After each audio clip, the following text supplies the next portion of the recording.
CBS News on the Hour, presented by Indeed.com. I'm Steve Kathan. There's been a setback for Republicans in one state in the push to limit or ban abortion. CBS's Jim Krasula. In a 3-3 split, the Iowa Supreme Court has refused a bid by Republican Governor Kim Reynolds to reinstate Iowa's strict ban on most abortions. The decision upholds a 2019 district court ruling that blocked the law. Abortions are allowed in Iowa up to 20 weeks of pregnancy. Attorney General Merrick Garland is set to reveal results of an investigation into the Minneapolis Police Department after the killing of George Floyd. WCCO TV reporter David Schumann. Garland is expected to announce the consent decree, a legally binding order that would essentially have the Minneapolis Police Department answering to the Department of Justice.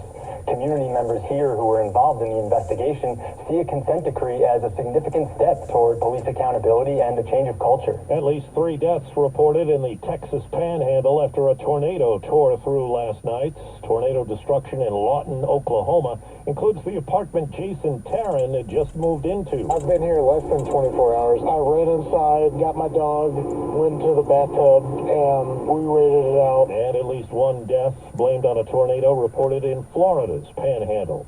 CBS's Catherine Herridge has more on the investigation into a cyber attack that hit some federal and state agencies and universities. Officials believe a Russia-based cyber criminal gang known as KLOP is likely behind the breach. Since last month, the extortion group gained access to sensitive and personal information through a file-sharing app called MoveIt. The 2 Democratic lawmakers in Tennessee who were expelled from the State House for protesting inaction on gun violence have won special primary elections for their seats. They were reappointed soon after. Overseas, at an economic forum in St. Petersburg, Russia, Vladimir Putin called for Western companies to return to the country. Defections were triggered by Russia's invasion of Ukraine.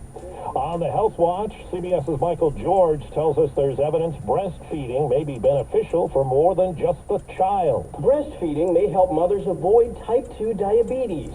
In tests on mice, researchers at Yale found breastfeeding can improve the number of insulin-producing cells in the pancreas and increase insulin sensitivity in mothers, which can protect them against type 2 diabetes later in life. Prince Harry and wife Meghan are cutting ties with Spotify. That decision is said to be mutual. Their podcast last year with Serena Williams and others was a very big hit.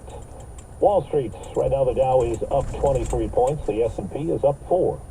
This is CBS News. Well, that's today's news. I didn't hear any good news, did you? I didn't think so. I guess it's all about perspective. The glass is half full. Well, as always, I want to thank you again for coming along with me on these Dash Cam News adventures. You know the drill. Peace, love, and all that hippie jazz. Bye-bye, everybody.